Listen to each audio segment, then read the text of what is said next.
Assalamualaikum warahmatullahi wabarakatuh. Perkenalkan, nama saya Muhammad Arfudin. Saya dari kelas Meteorologi 4B.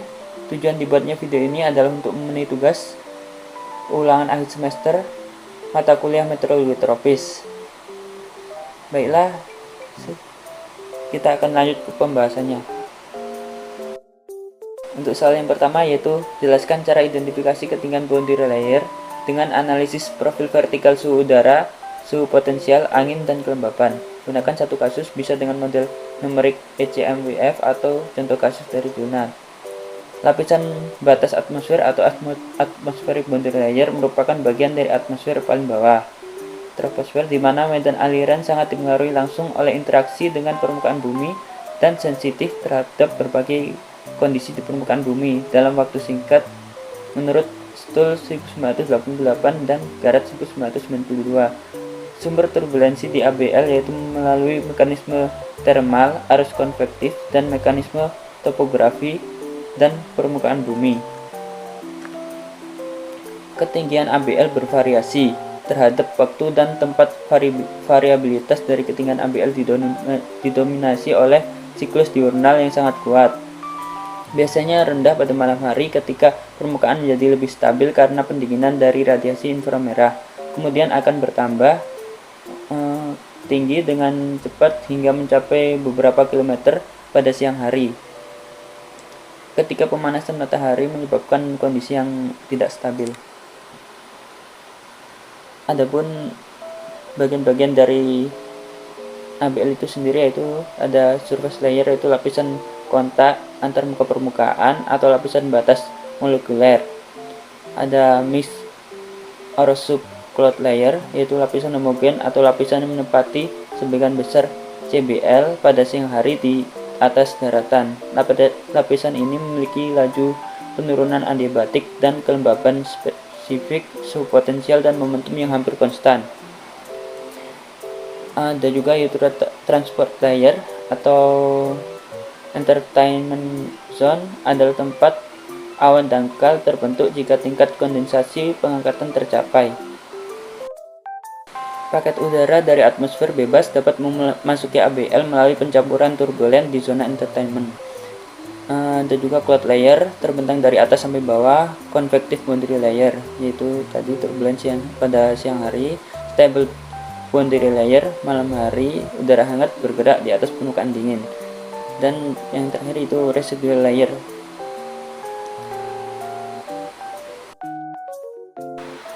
Studi kasus yang saya ambil yaitu yang dilaksanakan oleh Departemen Geofisika dan Meteorologi FMIPA IPB pada Minggu 1 September sampai Desember 2015. PBL digunakan sebagai data profil vertikal atmosfer di seluruh wilayah Indonesia.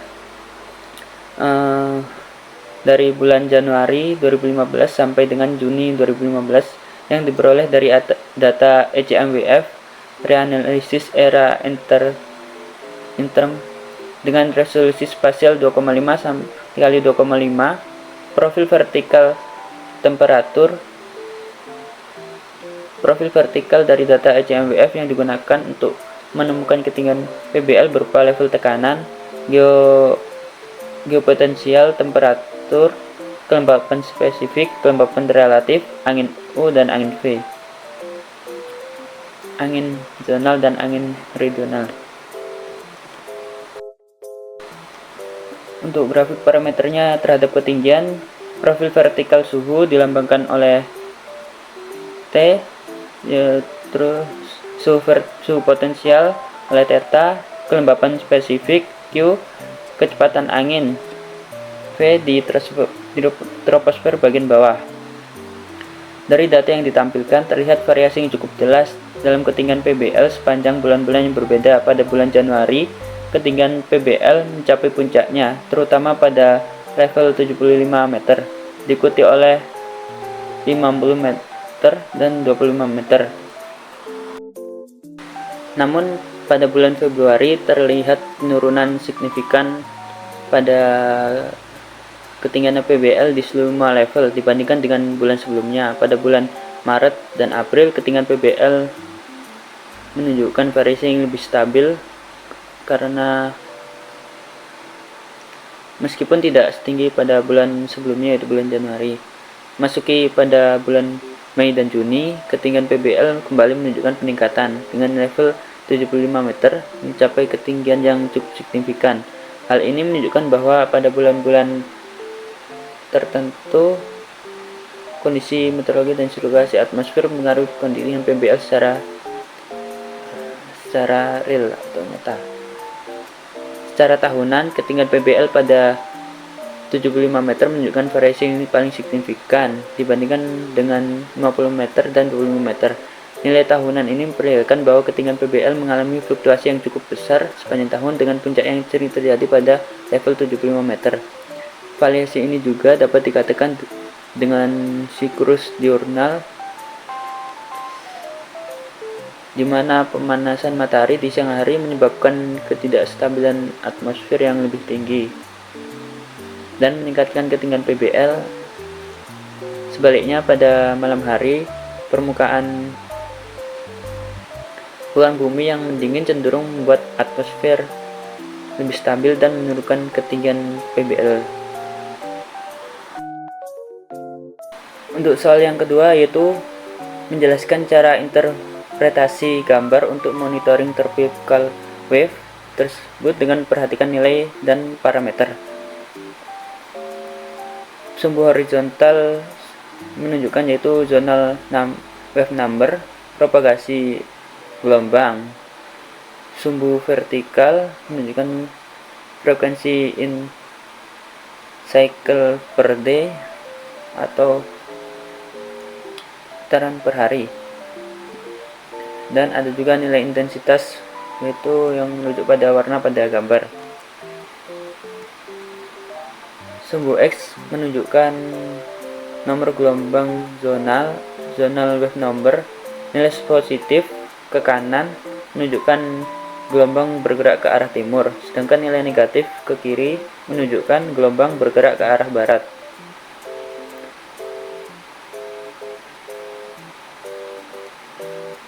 Dan nomor gelombang menunjukkan jumlah gelombang lengkap yang terletak di sekitar nilai ekuator.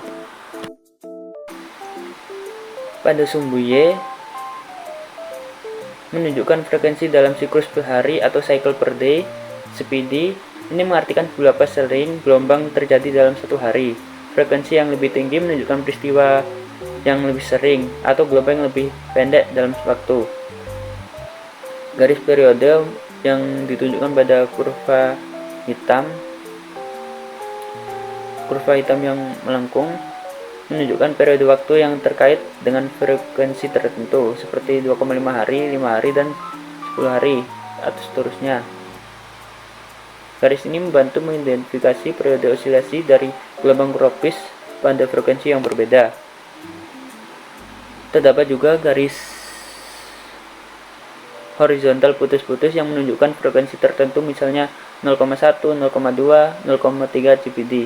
Keterangan nilai di sepanjang sisi kanan sumbu vertikal yang menunjukkan periode dalam hari dengan konversi dari frekuensi ke periode 2,22 hari, 3,3 hari, dan sampai 48 hari.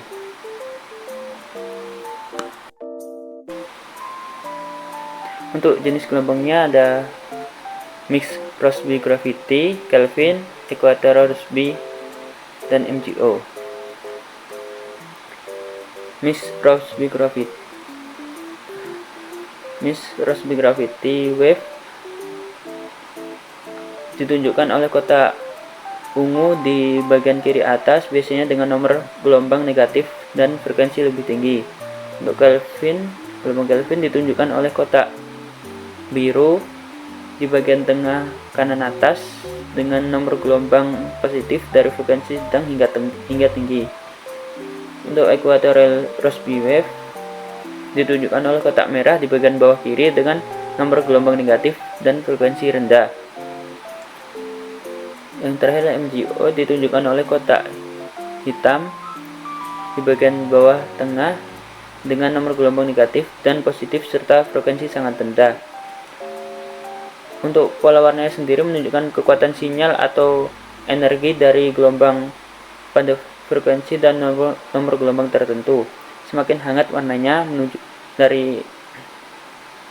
menuju ke merah dan ungu, semakin kuat sinyalnya.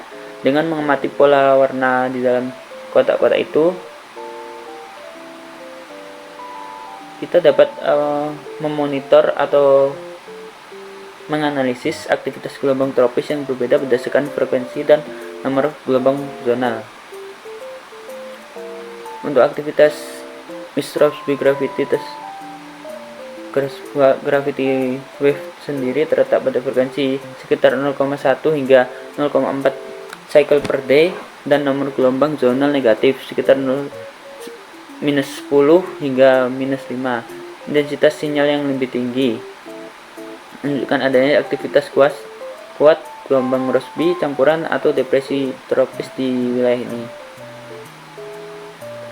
Untuk gelombang Kelvin terletak pada frekuensi sekitar 0,1 hingga 0,5 cycle per day dan nomor gelombang zonal positif sekitar 5 hingga 15. Rossby wave dengan frekuensi rendah 0 hingga 0,1 cycle per day dan nomor gelombang zonal negatif sekitar minus 10 hingga minus 5 mg.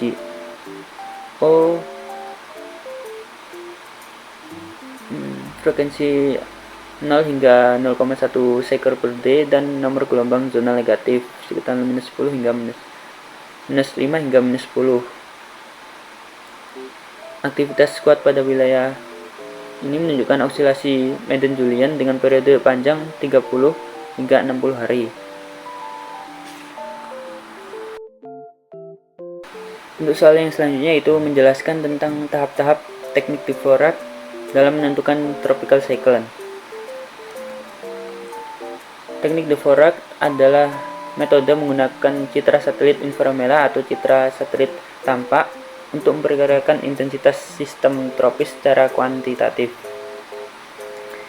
Teknik ini ditemukan pertama kali oleh Raymond Dvorak pada tahun 1973 dan pada tahun 1984 memakai metode pengambilan gambar inframerah pada 8 satelit dengan resolusi 4 km lebih akurat dalam estimasi intensitas cyclone. Untuk parameter yang digunakan yaitu pengukuran sistem awan meliputi observasi mata cyclone, pita melengkung, geser, dan CDO. Perubahan 24 jam meliputi perubahan yang terjadi pada 24 jam terakhir, pengenalan pola, adjustment pola berdasarkan pola pengamatan sebelumnya. Aturan teknik Dvorak yang pertama itu menemukan pusat sistem cloud atau CSC, kemudian mengenali perkembangan awal, menentukan perubahan intensitas yang lalu, menentukan T-number, menentukan bilangan intensitas arus atau current intensity, menentukan kurva model cyclone, dan menentukan ramalan current intensity number, dan yang terakhir menganalisis.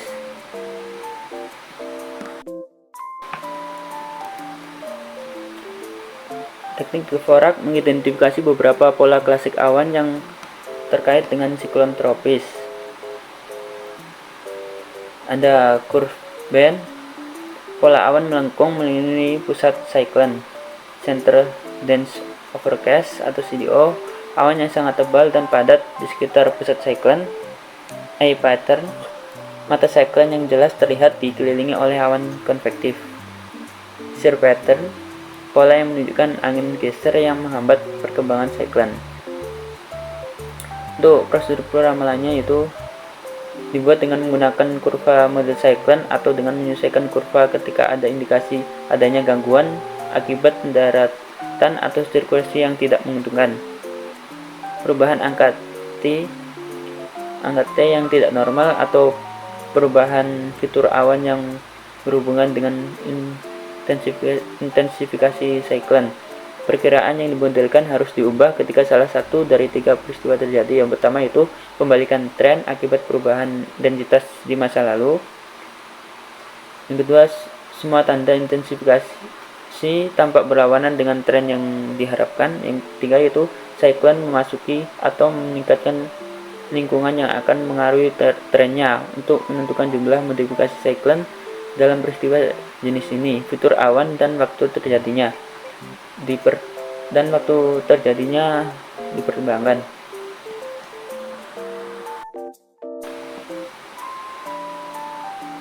Skala Dvorak berdasarkan pola awan yang diamati siklon diberikan nilai T-number dari 1.0 hingga 8.0.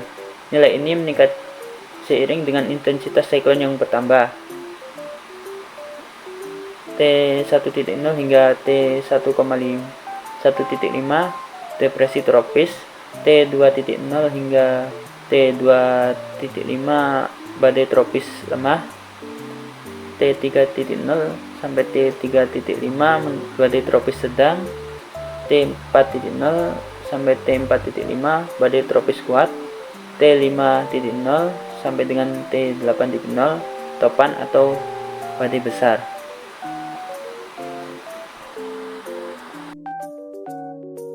Untuk soal yang selanjutnya itu menjelaskan tentang MCS dan MCC menurut Maddox 1980 dan cara mendeteksinya dengan satelit dengan mengilustrasikan dengan satu kasus deteksi MCC.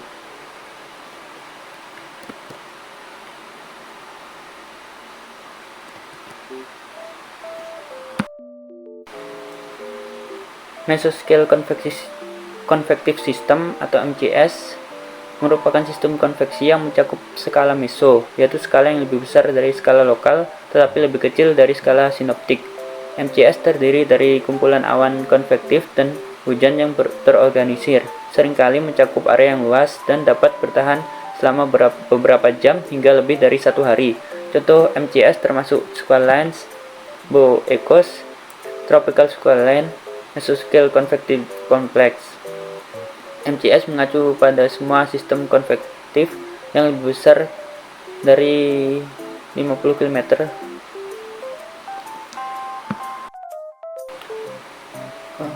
Sedangkan untuk MCC didefinisikan oleh Maddox sebagai MCS yang tahan lama, berbentuk lingkaran sangat dingin, sistem terorganisir yang besar dan tahan lama ini terdiri dari kumpulan badai petir yang bersama-sama, seringkali menghasilkan curah hujan yang intens di dalam area curah hujan yang cukup besar dan dapat sangat mempengaruhi hidroklimat suatu wilayah. Mesoscale Convective System yang pertama kali diperkenalkan oleh Maddox pada 1980 berdasarkan hasil penelitiannya terhadap citra satelit inframerah di atas wilayah Amerika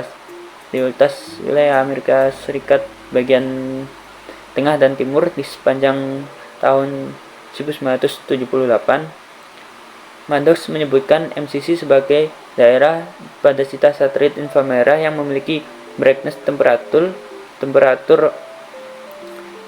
kurang dari sama dengan minus 32 derajat Celcius atau 241 derajat Kelvin dan luas lebih dari sama dengan 100.000 km persegi untuk selimut awannya serta brightness-nya kurang dari 52 derajat Celcius atau 221 Kelvin dan luas lebih dari 50.000 km persegi untuk inti awannya yang bertahan selama lebih dari 6 jam dengan eksentrisitas lebih dari 0,7 pada saat kondisi maksimumnya.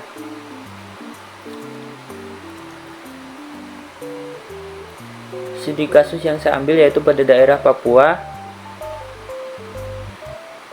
dengan pusat wilayah merujuk pada wilayah Papua bagian selatan selama periode 9 sampai 10 Mei 2018. Secara umum inisiasi terjadi pada sore hingga malam hari dan mencapai kondisi maksimumnya pada dini hari serta mengalami peluruhan pada pagi hari hingga akhirnya hilang pada tengah hari. Jika dilihat dari puncaknya, luas inti awan mengalami puncak lebih awal yang kemudian diikuti oleh puncak luasan selimut awan. Pada gambar 2C dan 2D, pada saat kondisi matang, MCC hampir menyelimuti sebagaimana terlihat pada gambar 2I dan 2J. Pada siang harinya, MCC sudah benar-benar punah dan menyisakan daerah yang cerah di Papua bagian selatan. Untuk selanjutnya itu menjelaskan tentang kondisi monitoring tropical wave, observasi dan prediksi di wilayah Indonesia dan periode waktu tersebut digambar. Nilai negatif pada anomali OLR. Jika nilai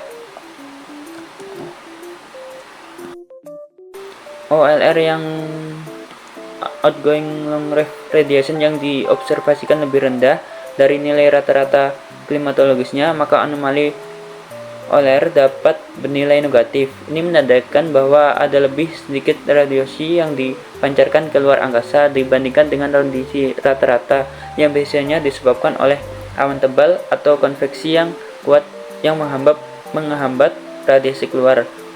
Untuk menjelaskan kondisi monitoring tropical wave, gelombang tropis di wilayah Indonesia selama periode yang ditunjukkan dalam gambar, kita perlu menganalisis peta outgoing long wave radiation. Warna hijau atau biru menunjukkan nilai OLR rendah, yang berarti adanya aktivitas konveksi yang kuat, yaitu awan tinggi dan tebal. Warna coklat atau oranye menunjukkan nilai OLR tinggi, yang berarti adanya aktivitas konveksi yang rendah, awan rendah dan tidak ada awan. Pada periode 29 Mei dan sampai dengan 4 Juni terdapat pola OLR rendah, warna biru atau hijau di sekitar Indonesia yang menunjukkan adanya konveksi aktif. Garis kontur menunjukkan kehadiran MGO dan gelombang Kelvin di wilayah ini. Pada periode 5 Juni sampai 11 Juni masih terlihat outgoing long wave radiation rendah di sekitar Indonesia bagian tengah. Gelombang Kelvin masih aktif dan terdapat pengaruh dari gelombang Rossby di ekuatorial di sebelah timur Indonesia.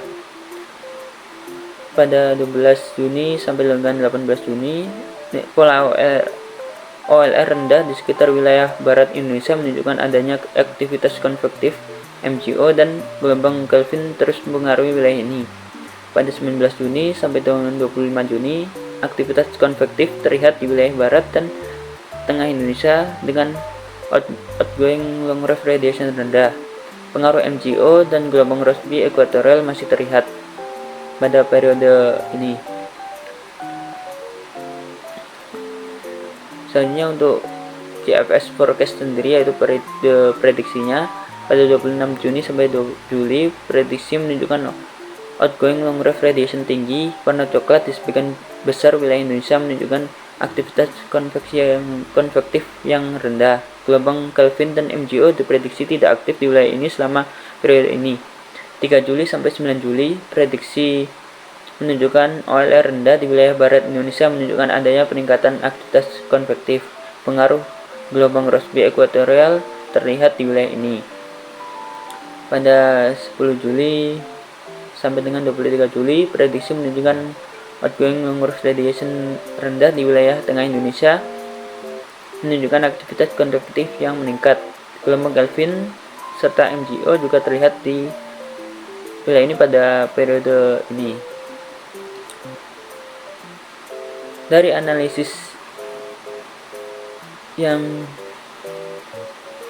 disebutkan tadi, kita dapat menyimpulkan bahwa beberapa poin tentang monitoring gelombang tropis di wilayah Indonesia, bahwa wilayah Indonesia mengalami variasi aktivitas konvektif selama periode yang ditentukan, yaitu pada gambar tersebut dengan periode tertentu menunjukkan peningkatan konveksi OLR rendah dan periode lainnya menunjukkan penurunan konveksi, yaitu outgoing long wave radiation tinggi. Gelombang Kelvin, MGO dan gelombang Rossby ekuatorial masing-masing mempengaruhi kondisi cuaca di wilayah ini selama periode observasi dan prediksi. Gelombang Kelvin dan MgO seringkali terkait dengan tingkatan konveksi, sedangkan gelombang Rossby ekuatorial dapat memberikan kontribusi tambahan pada pola konveksi. Dapat disimpulkan bahwa selama periode observasi, yaitu 29 Mei sampai dengan 25 Juni, Indonesia mengalami aktivitas konveksi yang tinggi dengan pengaruh signifikan dari MgO dan gelombang Kelvin. Pengaruh gelombang Rossby ekuatorial juga mulai terlihat pada pertengahan hingga akhir Juni. Selama periode prediksi yaitu 26 Juni sampai dengan 23 Juli, aktivitas konvektif diprediksi mengalami fluktuasi dengan periode rendah pada akhir Juni hingga awal Juni, kemudian meningkat kembali pada pertengahan hingga akhir Juli.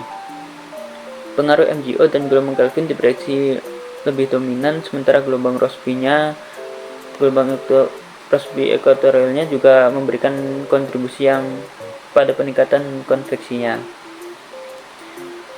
Mungkin itulah yang dapat saya sampaikan, kurang lebihnya saya mohon maaf. Wassalamualaikum warahmatullahi wabarakatuh.